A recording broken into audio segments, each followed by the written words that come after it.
মজা মাস্তিটা শুরু করা যাক। হয়ে যাক।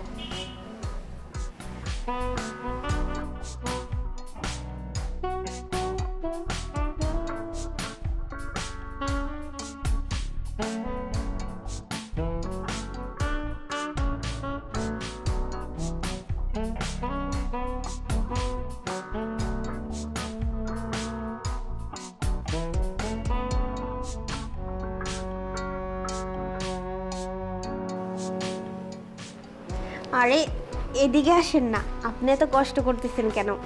আসছেন আমার কাছে, আমি একটু মন ভরে আদর করব, যত্ন করব, খুশি করব, সেটাই তো, তাই না?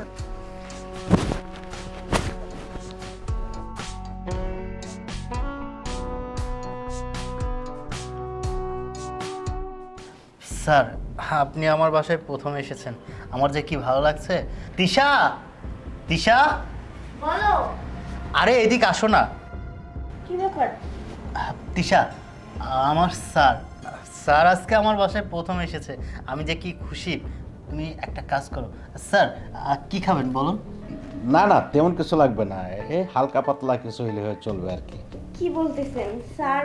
আমাদের বাসায় আসছেন, এত বড় একজন মানুষ, হালকা পাতলা খাবার কেন দিব? আচ্ছা তুমি যাও, গিয়ে স্যারের জন্য নাস্তার ব্যবস্থা করো, যাও যাও যাও। ঠিক আছে। স্যার, আপনি যে এসেছেন, সত্যি করে বলতে আমি সত্যি অনেক খুশি হয়েছি। স্যার, আমি তো আপনার কোম্পানিতে দীর্ঘদিন যাবৎ চাকরি করছি। স্যার, আমার প্রমোশনের বিষয়টা যদি একটু দেখতেন। আমি তো স্যার জানেনই কাজের ক্ষেত্রে কতটা ইনোসেন্ট, আমি সবসময় কাজকেই প্রাধান্য দিই। আর তাছাড়া অনেক দিন হয়ে গেল, স্যার একটু যদি বিবেচনায় দেখতেন। রফিক সাহেব, কথাটা ঠিকই বলেছেন, কিন্তু আপনার প্রমোশন কি করে হবে? আপনার তো প্রমোশনের জায়গায় নক করেন নাই, আপনার তো হাইট সাইড ফাইট আপনি নক করেন, তা আপনার প্রমোশনটা কি করে হবে? এই যে ধরেন প্রমোশনের জন্য বসের বাসায় কেউ দুধ নিয়ে যায়, কেউ কলা নিয়ে যায়, কেউ আম নিয়ে যায়, কেউ মাছ নিয়ে যায়, কেউ মাংস নিয়ে যায়, কেউ গরু গোস্ত নিয়ে যায়, বিভিন্ন অনেক কিছু নিয়ে যায়। নিয়ে যাওয়ার পরে বসের মনটা রুচি করতে অনেক সময় লাগে, বসে কি চায়, বসে কোন সময় কি করতে হয়, এগুলা জানতে হয়। কিন্তু আপনি তো দ্বারের কাছেও নাই, তো আপনি চাকরিটা প্রমোশন হবে কীভাবে? স্যার, আমি বুঝতে পেরেছি। স্যার, আপনি যা বলছেন আমি সেরকম ব্যবস্থা করব। স্যার, আপনার বাসায় কি লাগবে বলুন, আমি নিয়ে যাব।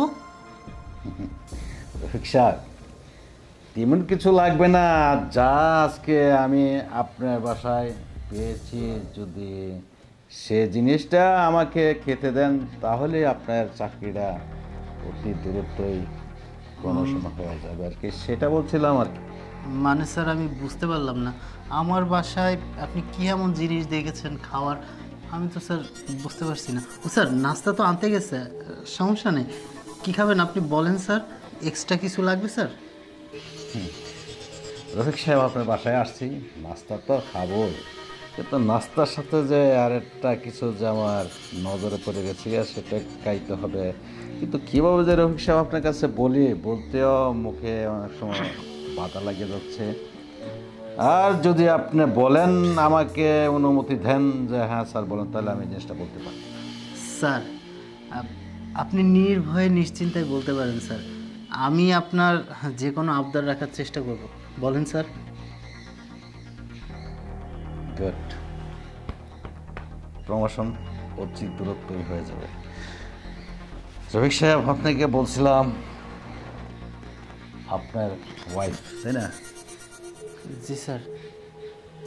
আপনার ওয়াইফটা যদি একদিন আমার সাথে বেড শেয়ার করতে দেন, তাহলে আমি 2 দিনের ভিতরে আপনাকে প্রমোশন দেব। স্যার, এটা আপনি কি কথা বলছেন? আপনি কি না আমার ওয়াইফের দিকে এভাবে কুদৃষ্টি দিয়ে তাকিয়েছেন? দেখেন স্যার, আমি এই প্রস্তাবটা মানতে পারবো না, এটা আমার প্রমোশন হোক বা না হোক। সেজন্য তো বলি রফিক সাহেব, আজকে আমার প্রাণের চাকরি করেন 15 বছর হয়ে গেছে, আপনার প্রমোশন হয় না কি করে? যদি এগুলাই মাথায় থাকতো তো আপনার চাকরি আরও 10 বছর আগে প্রমোশন হয়ে যেত। আপনি তো যে জায়গার লোক সেই জায়গায় পড়ে থাকবেন, আপনার চাকরি তো প্রমোশন করার কোনো সুযোগই নেই। স্যার স্যার দেখুন, আমার সাথে এরকম নির্দয় আচরণ করবেন না। আচ্ছা ঠিক আছে, আমি আমার ওয়াইফের সাথে একটু কথা বলি, কথা বলে দেখি ও যদি রাজি থাকে। স্যার আমি কথা দিচ্ছি, আপনি যেটা চান সেটাই হবে। রফিক সাহেব, রাজি করাইতে হবে। যান, অতি দ্রুত কথা বলে আসুন, আমি চলে যাব। ঠিক আছে স্যার, আপনি বসুন।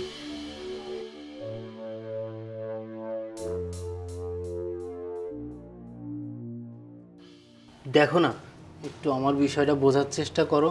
দেখো, এত বড় একটা প্রমোশন আমার আটকে আছে, আর স্যার আজকে যেহেতু নিজের মুখে বিষয়টা বলে ফেলেছে, সে তোমাকে দেখেই ক্রাশ খেয়ে গেছে। শোনো, তুমি একটু কথাটা বোঝার চেষ্টা করো। আরে সরো, তোমার কোনো কথা শুনতে চাই না। আচ্ছা, তুমি কি আমার স্বামী নাকি অন্য কিছু? তুমি না আমাকে ভালোবাসো? তাহলে তুমি কিভাবে পারো বলতে যে তোমার স্যারের সাথে আমি ছি, এটা ভাবতেও তো আমার ঘৃণা লাগে। আরে আমি তো তোমাকে অনেক ভালোবাসি, কিন্তু তুমি বুঝতে চাচ্ছ না কেন? যদি প্রমোশনটা হয়ে যায় তাহলে তো আমাদেরই ভালো।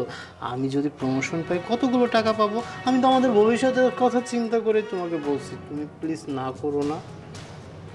শোনো, ভালো লাগতেছে না ব্যাপারটা। আরে শোনো, তুমি আমি আর স্যার তিনজন ছাড়া বিষয়টা কেউ জানবে না। এই যে এই চার দেয়ালের ভেতরে এই বিষয়টা থাকবে। তুমি টাকার জন্য আমাকে তোমার স্যারের সাথে, এটা কিভাবে করব? আমি তোমাকে ভালোবাসি তো। আমি প্লিজ জান, তুমি না করো না। দেখো, অনেক দিনের স্বপ্ন আমার, আমার প্রমোশনটা আটকে আছে। তুমি প্লিজ একটু বোঝার চেষ্টা করো। এই বেশি কিছু না, স্যার আসবে, তুমি স্যারের একটু সেবা যত্ন করবে, হ্যাঁ তাতেই হবে। হ্যাঁ আচ্ছা, ঠিক আছে, শুধু তোমাকে ভালোবাসি বলেই রাজি হয়েছি।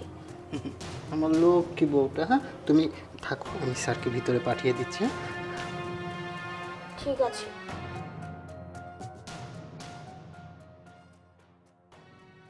রফিক সাহেব, ওইদিকে যেতে হবে না, এখানেই বসেন।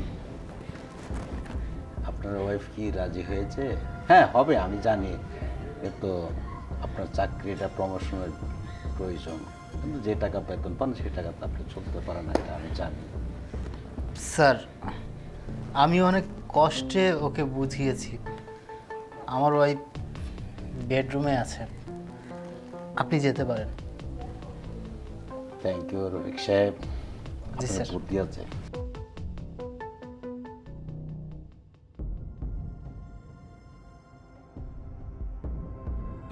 কেমন আছো? খুব ভালো। ভালো থাকারই তো কথা, না হলে কি আছে? আমি এখানে আসছি, রফিক সাহেব কিছু বলে না আপনাকে? বলেছে, সবই জানি আমি। দেখেন, রফিক সাহেব হচ্ছে একটা বোকা, আর যদি বোকা নাই হতো, আজকে 15 বছর হয়ে গেল সে আমার পড়ানো চাকরি করে। সে লোকটার তো একটা প্রমোশনের প্রয়োজন ছিল, কিন্তু কোনোদিন আমার কাছে প্রমোশনের কথা বলে নাই। বলে কার কাছে? আমার ক্যারেনের কাছে, আমার সিকিউরিটির কাছে, আমার ধারণার কাছে, ওই সেই আশপাশের ওদের কাছে বলে। ওরা কি প্রমোশনের কথা আমার কাছে বলতে পারে? ওই সাহসই নেই। তো হঠাৎ করে সেই লোকটার কাছে নিউজ পেয়ে আপনাদের বাসায় চলে আসলাম। তৎক্ষণিক আপনি আমার সামনে গিয়ে পড়ে গেলেন। পড়ে যাওয়ার পর দিয়ে আমার বিরুদ্ধে একটা ঢেউ উঠে গেল যে আপনাকে দেখে এত সুন্দর একজন আমার ফার্মের কর্মচারীর বহু, আর আমি এত টাকার কোটি কোটি টাকার মালিক, আমার ঘরের তেমন সুন্দরী বউ নেই। তো রফিক সাহেবের কাছে প্রস্তাবটা দেওয়ার পর টুক করে রফিক সাহেব আমার প্রস্তাবটা গ্রহণ করে নিল। আর আপনার তার থেকে আমি যাব, আর যদি আপনি ঠিক মতো আমাকে রাজি খুশি করতে পারেন, আনন্দ সুখ দিতে পারেন, তাহলে আমি রফিক সাহেবরে প্রমোশন নয়, ওনাকে আমি অ্যাসিস্ট্যান্ট ম্যানেজার করে নিব। হ্যাঁ, আপনি ঠিকই বুঝতে পেরেছেন। আসলে আমার হাজবেন্ড তো একটা বোকা, আর ও যদি বোকা না হতো, কেউ কি তার স্ত্রীকে তার স্যারের হাতে তুলে দেয়, তো আবার বেড শেয়ার করার জন্য? ভালোই হয়েছে। আমারও না এই বোকা লোকটার সাথে সময় কাটাতে ভালো লাগে না। আমার তো আপনার মতো এরকম মানে অনেক সুন্দর বডি ফিটনেস এরকম লোক চাই। যাক, ভালোই হলো। আপনাকে আজকে মন ভরে আদর করব আর খুশি করব, আর সেই খুশিতে আপনি আমার হাজবেন্ডের প্রমোশনটা করে দিবেন, ঠিক আছে? ওকে, তাহলে মজা মাস্তিটা শুরু করা যাক। হয়ে যাক।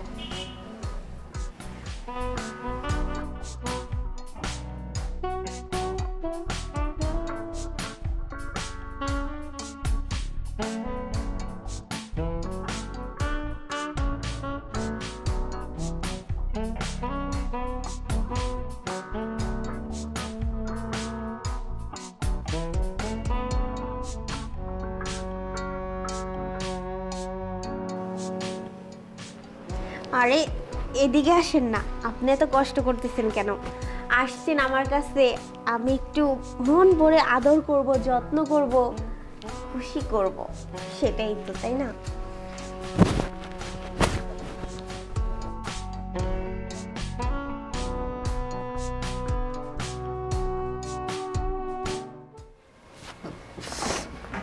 বসুন স্যার। রফিক সাহেব, আপনাকে আমি ভাবছিলাম প্রমোশন দেব, কিন্তু না, প্রমোশন আপনাকে আমি দেব না। স্যার এটা কি কথা বললেন?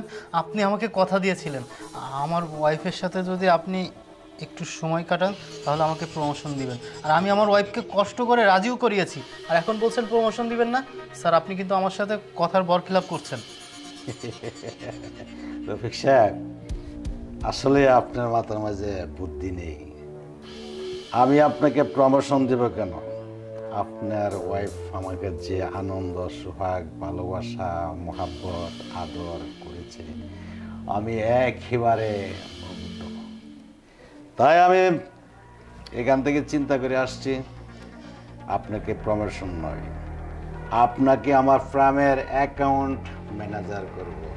বুঝতে পারছেন? Really sir? স্যার স্যার আপনাকে যে কি বলে ধন্যবাদ দিব স্যার, আসলে আমি ভাষায় প্রকাশ করতে পারছি না স্যার।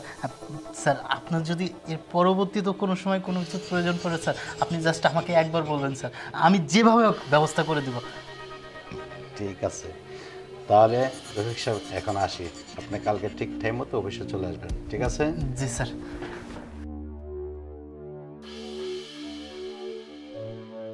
ইয়েস। হ্যাঁ ফুলকি, ফুলকি।